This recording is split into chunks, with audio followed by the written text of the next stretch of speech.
네, 의뢰인들께서 가끔 계약서 좀 검토해달라 이런 요청을 하십니다. 저는 이 사안을 남북 간에 합의를 한 것인데 마치 계약서 검토하듯이 대한민국의 제일 유리한 방향으로 제가 바라보았습니다. 많은 문제점들이 발견되는데 그냥 핵심적인 부분을 위주로 말씀드리겠습니다. 이 부분은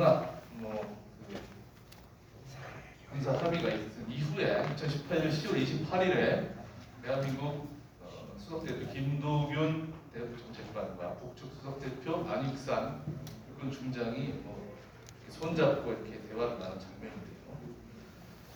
여기서 구체적인 내용이 합의됐겠죠. 9.19 남북 군사 합의의 헌법적인 유연성 세 가지 차원에서 저는 보이는데 체결 과정이 잘못됐다 그리고 합의 내용이 너무 좀 불리하다 그리고 이행 수단이 없다 이런 차원입니다. 제일 중요한 것은 과연 이 대한민국과 북한 간의 이 합의서 이제 조약이냐? 조약이라는 것은 개념상 국제법상의 주체, 국가들 간에 체결되는 협정인데요. 굉장히 만약에 이것을 조약으로 볼 경우에는 대한민국이 북한을 하나의 국가로 인정해야 된다는 논리적인 아주 근본적인 문제에 봉착하게 됩니다. 특히 이제 헌법 60조에는 조약에 관해 규정하면서 여러 가지 사유가 있는데 그 중에서 국가 안전 보장에 관한 조약을 체결할 경우, 그다음에 주권의 제약에 관한 조약을 체결할 경우에 반드시 국회에 조약 체결에 관한 비준 동의 절차를 거치도록 규정했는데 이 경우에는 군사 합의임에도 불구하고 국회 비준 동의 절차를 거치지 않았다는 것이죠. 비슷한 사례로 이제 아까 말씀하신 노태우 정부 당시에 남북 합의서 1992년에 남북 총리가 각각 서명 남북 기본 합의서가 있는데 이때에도 국회 동의를 거치지 않았다고 합니다.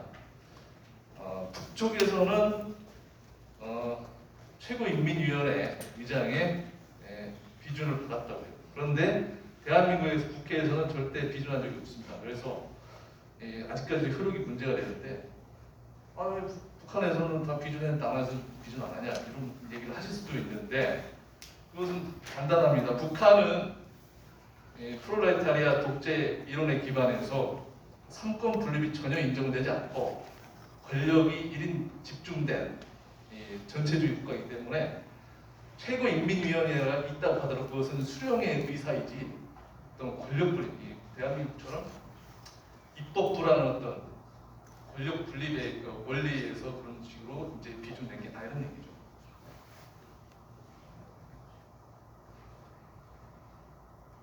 그래서 만약에 이게 조약이라고 볼 경우에는 헌법에 의해서 체결 공포된 조약은 국내법과 같은 효력을 가지기 때문에 더더욱 큰 문제가 생기는 것이고 특히 군사적 분야에 대한 합의는 반드시 입법사항이 포함되어 있을 수밖에 없어요.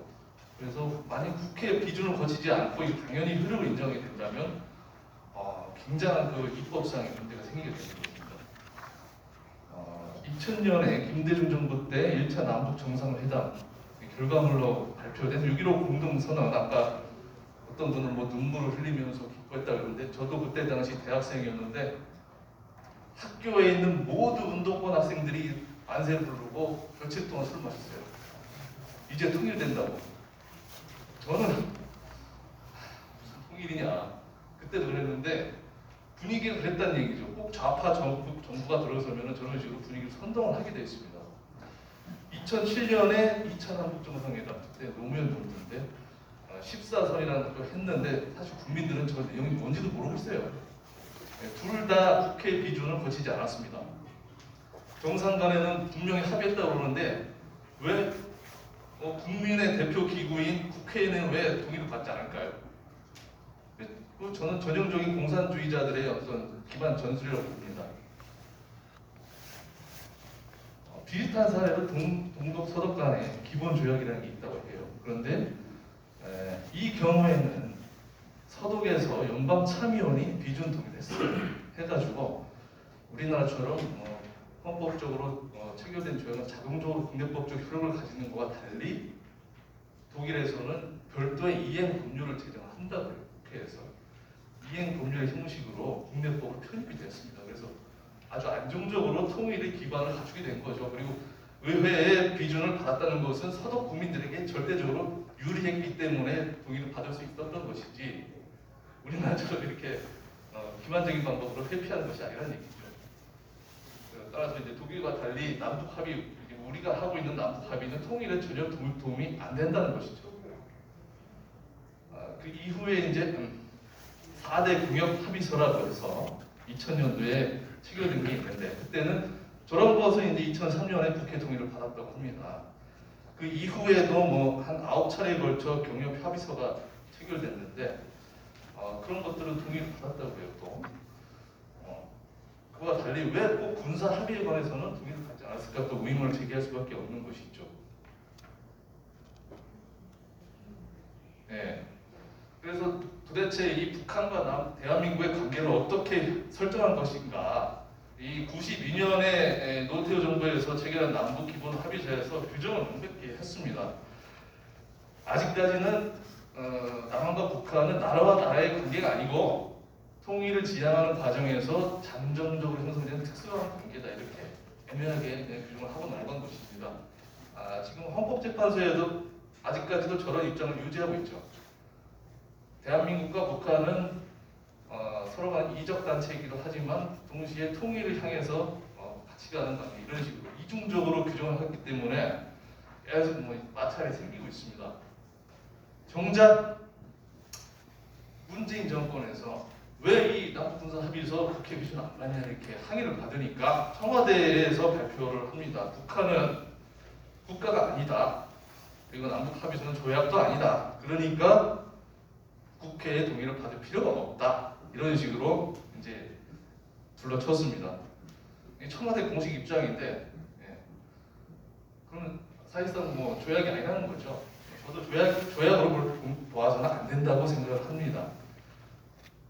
그런데 뭐 이제 조약이 아닌데 별개 또 별도로 법률을 통과시킨 게 있더라고요. 남북 관계 발전에 관한 법률이라는 게 또 언제 제정인지 모르겠는데 이 내용에는 마찬가지로 국가가 간의 관계가 아니고 통일을 하는 과정에서 잠정적으로 형성되는 특수 관계다 이렇게 규정을 하고 남한과 북한의 거래는 국가 간의 거래가 아닌 민족 내부의 거래다. 이상하게 민족의 개념을 가져다 쓰는 이 차에서 민족 얘기하는 것은 철저하게 조선공산당의 개념이거든요. 네, 해당 법률 21조 3항에 분명히 명시되어 있습니다. 국회는 입법 사항에 관한 남북 합의서의 체결 기준에 대한 동의권을 가진다. 법률에 이렇게 명시가 되어 있더라고요.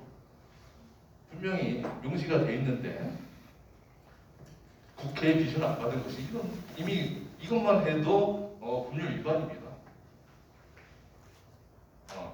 거기에 대해서 또 23조를 보시면은 재밌는 규정이 있는데 대통령은 남북관계에 중대한 변화가 발생하거나 국가안전보장, 질서 유지, 공공복리를 위하여 필요하다고 판단될 경우에는 기간을 정하여 남북합의서의 효력의 전부 또는 일부를 정지시킬 수 있다. 이렇게 규정까지 해놨더라고요. 실질적으로 이 합의의 효력을 관철시킬 수 있는 조항이라고 보는데 그 다음 항에도 만약에 이 남북 합의서가 국회의 체결 비준 동의를 받은 것이라면은 대통령이 그 효력을 정지시킬 때도 국회의 동의를 얻어야 된다 이렇게 돼서 남북 합의서 중유에도 국회의 비준을 받은 것과 국회 비준을 받지 않은 것 이렇게 나누어서 규정하고 있는 것을 알 수 있습니다. 그럼 결국에는 국회 비준을 받지 않은 것은 얼마든지 아무 때나 폐기해도 된다 이런 얘기예요. 대통령 마음대로 할 수 있다 이런 말씀이죠. 그러니까 합의 내용이 유연성 말하자면 굉장히 많은데 간단하게 말씀드리겠습니다. 서해 평화 수역이라고 해서 동해 바다는 속초에서 통천까지, 서해 바다는 초도, 북한의 초도에서 남한의 덕적도까지 군사 행위를 하지 않는다 이렇게 했는데, 남북한 공이 50km씩 양보한다 이렇게 했는데, 사실은 덕적도에서 군사 분계선까지는 85km 되는 걸로 알려져가지고 기만이 당했다는 것을 바로 확인당했습니다. 비행 금지 구역, 이건 마찬가지로 이거는 비대칭 전력에 대해서 대응하기 위해서 대한민국이 최첨단 항공기를 운행하고 있는데, 그것을 철저하게 막아버리는 행위죠. 공대지 미사일을 무기로 사용할 수 있게 돼 있는데 그것을 중단시키도록 한 것입니다. 그다음에 연합훈련 중단. 주한미군과 같이 이제 국군이 훈련을 할 수 있어야 되는데 다 중단시켰고 컴퓨터로 훈련을 한다고 하죠. 그다음에 감시초소 철거, GP, 상호간에 1km 안에 접합된 남북 간의 GP를 철거한다. 공평해 보이는데 북한에는 GP가 160개가 된다고 그래요. 근데 대한민국 GP는 60개입니다. 그럼 똑같이 철거하면은 마찬가지로 북한의 GP가 더 많게 되죠.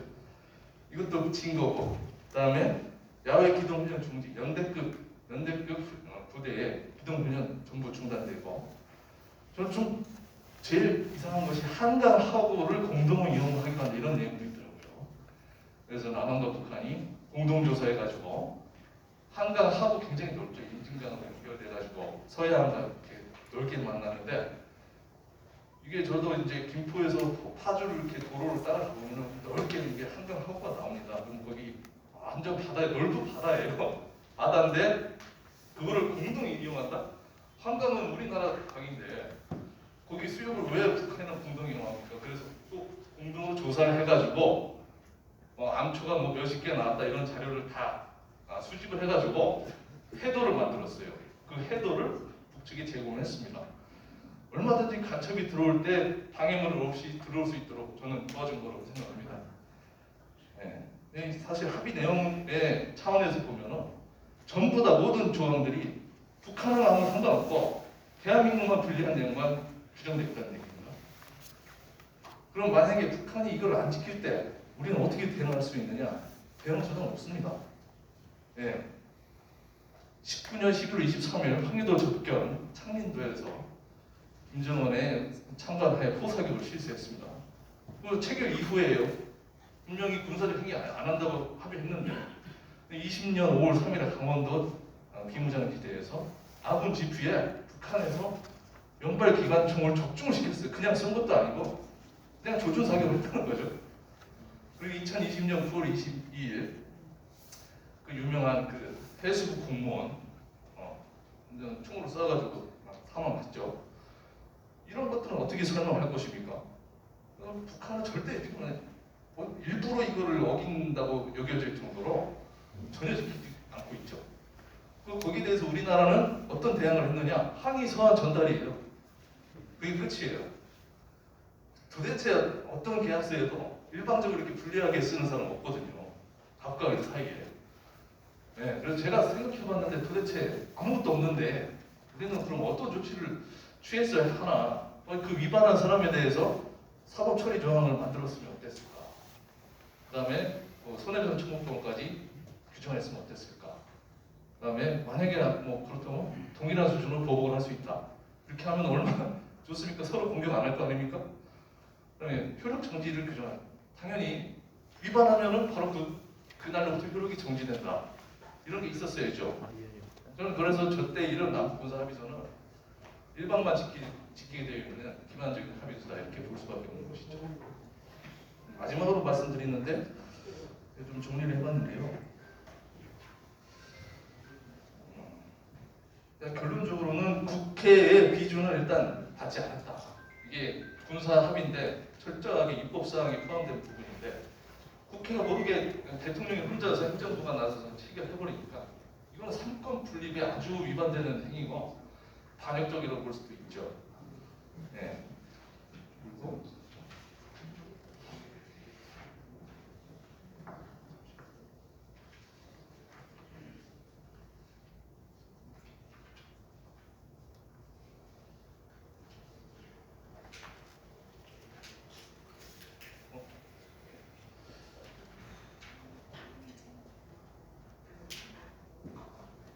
특히 제일 핵심적인 문제점은 제가 봤을 때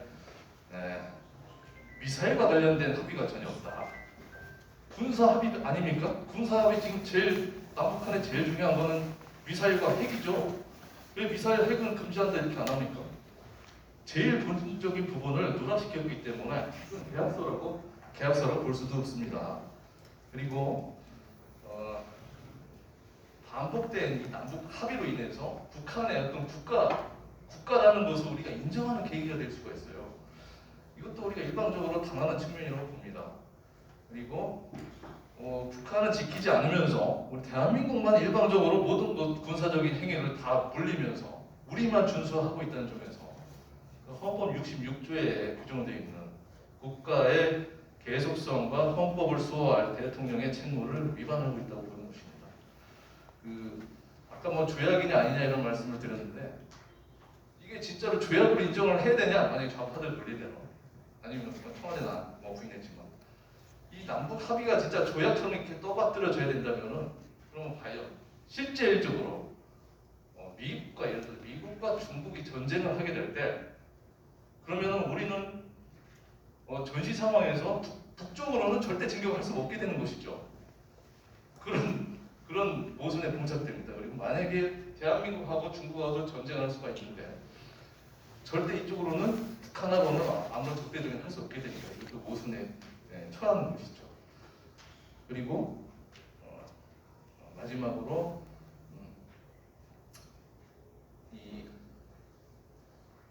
북한이 일방적으로 지키지 않는 것 이것만 가지고도 저는 이건 무효사유가 충분하다. 여러 가지 지금 무효사유가 있는데 그러면 우리나라는 대한민국의 입장에서는 일방적으로 무효선언을 해버려도 전혀 지금 지장이 없는 상태다 이런 것으로 보이고 예를 들어서 지금 대만하고도 지금 양안 관계가 불안한데 그때 만약에 거기서 분쟁이 촉발한다 그런 경우에 우리가 이 남북 군사 합의도 그냥 즉각 무효선언을 함으로써 대중 압박 할 수 있다 충분히 군사적으로도 그렇고 굉장히 유효한 수단을 무효화 선언 오히려 종전 선언보다는 무효화 선언을 하는 것이 보다 더 효율적인 이용 방안이 아닌가. 그리고 아주 일방적으로 군사 주권을 축소하는 합의는 아까 발표하신 대로 이 문재인 정권의 일방적인 종전선언의 수단으로서 그냥 이용당할 뿐이지 오히려 거꾸로 종전선언을 해야 하는 주체는 대한민국이 아니고 중국이 종전선언을 해야 되죠.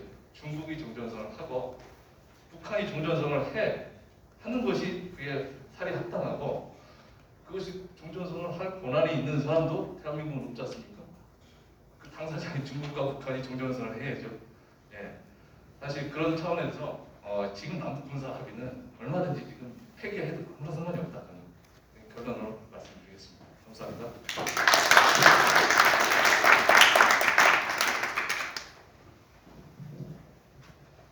이동환 변호사님께서 9.19 남북 군사 합의의 법률적인 문제점을 여러 가지